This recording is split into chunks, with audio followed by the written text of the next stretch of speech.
Hello guys, welcome back to our channel the educate.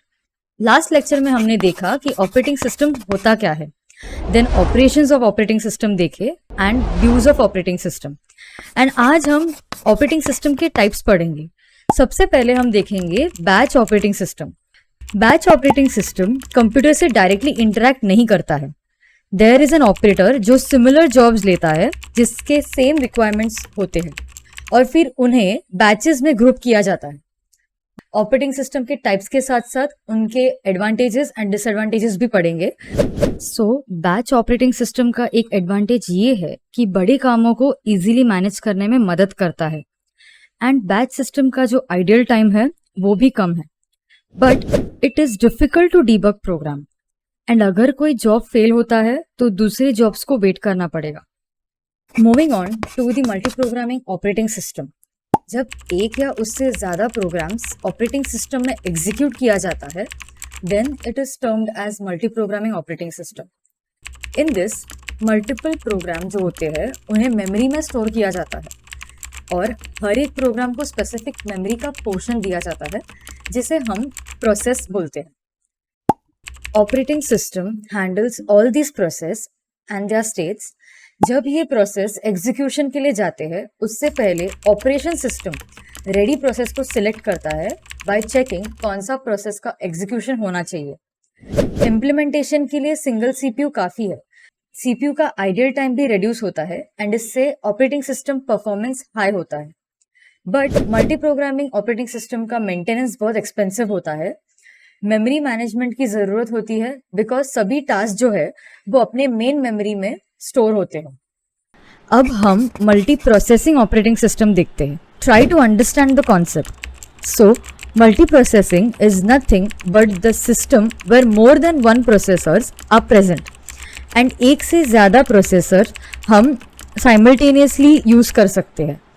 इसका सीधा simple मतलब ये होता है कि दो या उससे ज़्यादा सीपीयूज सिंगल कंप्यूटर सिस्टम में प्रेजेंट होता है। ये जो सीपीयूज है वो एक दूसरे से कम्युनिकेशन में रहते हैं। Also they share the same computer बस, पेरिफेरल डिवाइसेस एक्सेट्रा।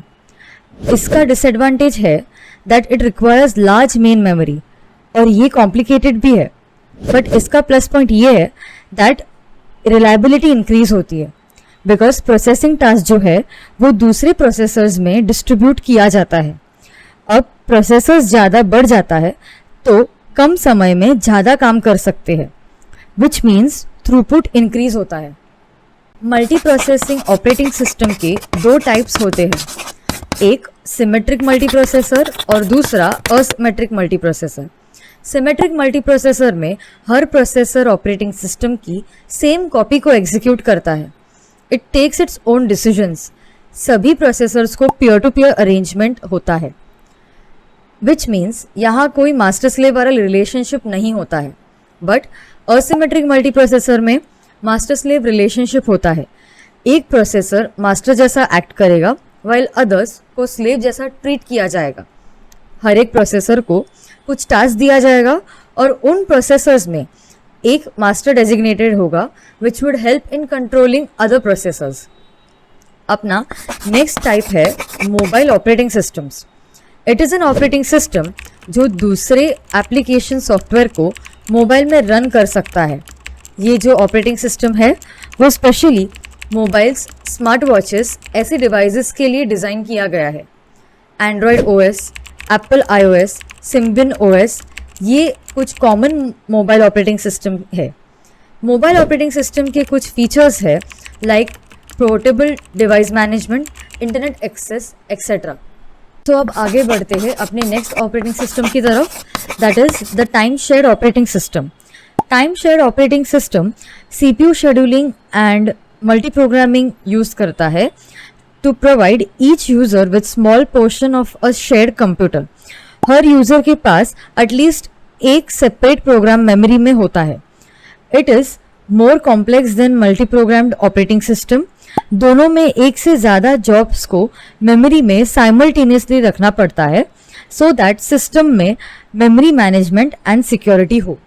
सो अभी हम टाइम शेयर ऑपरेटिंग सिस्टम का वर्किंग देखते हैं। अभी आपको एक डायग्राम दिख रहा होगा okay, so in this figure user 5 जो है वो एक्टिव स्टेट में है, बट यूजर 1, यूजर 2, यूजर 3 और यूजर 4 जो है वो वेटिंग स्टेट में है, whereas user 6 is in the ready state. So पहले तो एक्टिव स्टेट, वेटिंग स्टेट और रेडी स्टेट होता क्या है वो जान लेते हैं. एक्टिव स्टेट जो होता है उसमें जो यूज़र प्रोग्राम है वो सीपीयू के कंट्रोल में रहता है और एक ही प्रोग्राम इस स्टेट में अवेलेबल होता है. In ready state user program execution के लिए रेडी होता है, but it is waiting for its turn to get the CPU. इस स्टेट में एक से ज़्यादा यूज़र हो सकते हैं. वेटिंग स्टेट सिंपली मीन्स कि यूज़र प्रोग्राम्स कुछ इनपुट आउटपुट ऑपरेशंस के लिए वेट कर रहा है. इसमें भी एक से ज़्यादा यूज़र हो सकते हैं. As soon as the time slice of the user 5 is completed, जो कंट्रोल है वो नेक्स्ट रेडी यूज़र के पास शिफ्ट होता है, दैट इज़ यूज़र 6. अभी यूज़र 2, यूज़र 3, यूज़र 4 और यूज़र 5 जो है वो वेटिंग स्टेट में है और यूज़र 1 रेडी स्टेट में है. Okay, this process continues in the same way and so on. Advantages of time shared operating system is that efficient CPU utilisation होता है. फिर हर एक टास्क जो है उसको इक्वल अपॉर्चुनिटी मिलता है. फिर डिसएडवांटेजेस ये है, जैसे मैंने पहले कहा कि टाइम शेयर्ड सिस्टम्स जो है वो मल्टी प्रोग्रामिंग ऑपरेटिंग सिस्टम से कई ज़्यादा कॉम्प्लेक्स होते हैं. Okay, so now moving to distributed systems. A distributed systems autonomous computer system का कलेक्शन होता है. ओके, वेयर जो कंप्यूटर सिस्टम है वो एक दूसरे से कम्युनिकेशन के लिए केपेबल होता है. The processors do not share memory, but उनके पास उनका खुद का मेमोरी होता है. प्रोसेसर्स बहुत से कम्युनिकेशन लाइन से एक दूसरे से कम्युनिकेट करता है. इन सिस्टम को लूजली कपल्ड सिस्टम भी बोला जाता है. डिस्ट्रीब्यूटेड सिस्टम के कुछ एडवांटेजेस होते हैं, like resource sharing, printers, files, ऐसे वेरियस रिसोर्सेज जो है वो शेयर कर सकते हैं. फिर reliability, computation speed, load sharing, communication, that is communication among different computer systems is possible. So now moving to real time operating system. Real time operating system ऐसे environment use करते हैं where large number of events accept किया जाना चाहिए, mostly external to the system, जो short time में ही process किया जाएगा. Real time operating system time bound होता है and has a fixed deadline. Real time operating system के कुछ एप्लीकेशंस है, जैसे industrial control, telephone switching equipment, flight control and real time simulation. RTOS के कुछ एग्जाम्पल्स देखते हैं, like robot, heart pace meter, airline reservation system etcetera. RTOS can be of 3 types. Hard real time operating system में जो deadline होता है वो strictly handle किया जाता है, मतलब जो टास्क है वो स्पेसिफाइड शेड्यूल टाइम में ही एग्जीक्यूशन स्टार्ट करना चाहिए और जो टाइम असाइन किया है उसी टाइम ड्यूरेशन में कंप्लीट होना चाहिए.